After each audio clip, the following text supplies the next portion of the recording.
Dumb. Cool. And weird. Podcast. Quick, like another big thing is like when you were growing up, what was it like? You know, what's it like now seeing a lot of millennials who are overweight at young ages? Like you see like a lot more childhood obesity versus like when you were growing up. Didn't have that. I mean, you can look through my yearbook. Yeah, my class, you did not see that. Yeah, I heard like back then, like if you were like the very rare time you would see someone who was fat, it would be like Medical condition? No, not even medical condition. I heard it would be like they would slightly have a little bit of a gut type of thing. Yeah. That's about it. No, the big people in my high school class, or maybe some of the football players who are about your size, and everybody else, was very much in shape. Yeah. Of course, kids were out and about a whole lot more then. Yeah, and it makes you wonder though, because it's like even when it comes down to like something as simple as recruiting for the military, they have a hard time pulling candidates who want to join because everyone's overweight. Yeah. And it's kind of terrifying. And they'd have a tough time if they got into the military in such bad shape. Yeah, and it's like, I mean, I've always struggled with my weight, and I remember that was a big issue while I was going through, and I was like, man, how did we get as a culture that being obese is like okay? Poor food. Yeah. There's so much more processed food that we're eating now.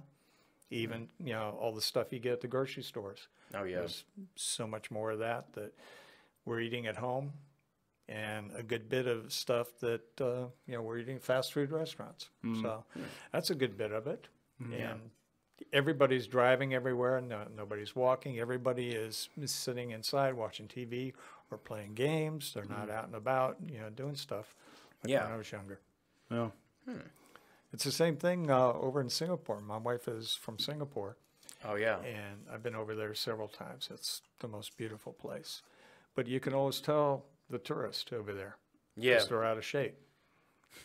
Like they're big and fat sweat hogs, basically. Yeah. To be fair though, my dad has actually said that about like when he's visited Asia for business trips, that you can definitely tell who's from Europe and who's from America. Oh, sure. Yeah. Oh, look, you're so big. You come to my restaurant and eat so much food. You're so fat. Come on in, fatso. Eat my food. That's right. Eat your feelings away. Yeah. They probably start salivating at the mouth when they get someone like that coming by their restaurant. Yeah. Well, people are, walking a whole lot more overseas than what we do here. We drive everywhere. Yeah. Everybody has to have a car. Everybody has to drive, not walk. I remember when my wife used to work at a hotel, and there would be European customers who would always ask like for something as simple as the stairs. She was like, but the elevator's like right there. And I was like, no, you don't get it. It's like Europeans want to use all the ability to walk wherever they can go. Sure. And I was like, and that's why it keeps them in shape. Yeah. I mean, for the most part, I remember going to Italy, and I mean, the food is real, and I mean, the portion sizes are a lot smaller. Yeah. So the people take care of themselves over there. Yeah. Well, when you go out to eat here, the portions are all big. Oh yeah. When my wife and I go out to eat, we always have leftovers. We don't pig out and eat the whole thing. We always have leftovers. So basically, we get 2 meals. Yeah. Each time we eat out. It's kind of a nice investment there, Yeah.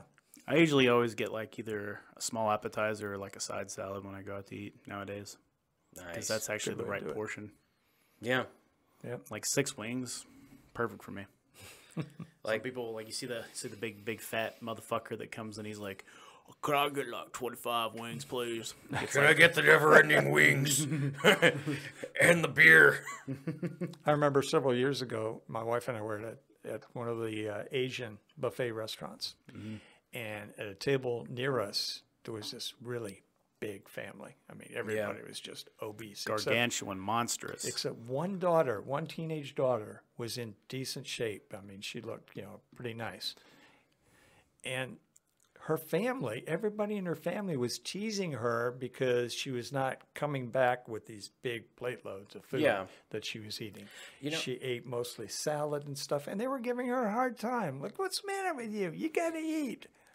Jeez. No, she doesn't. She doesn't have to eat.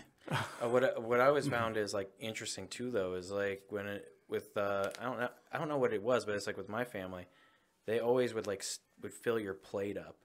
I mean, Italian food is all carbs, so you get, unless you're running outside like as much as you were as a kid, you're not taking that weight off. Yeah. You're gonna start storing it away. Yep. And that's why childhood obesity hit me hard. Sounds about right. I mean, childhood obesity wasn't really that big of a deal to me until I turned. If you want to check out more of our stuff, go to www.dumbcoolweird.com. You'll find our Facebook, Twitter, YouTube, Instagram, and Patreon link if you want to support us. Also, be sure to check out our merch store. And if you're interested in being on our podcast, you can find a link on our website so you can reach out to us and tell us if you want to talk to us about something that's really weird, dumb, or cool. We'd be glad to hear from you. Hope you will stay tuned for the next weird ass episodes we got. Thank you.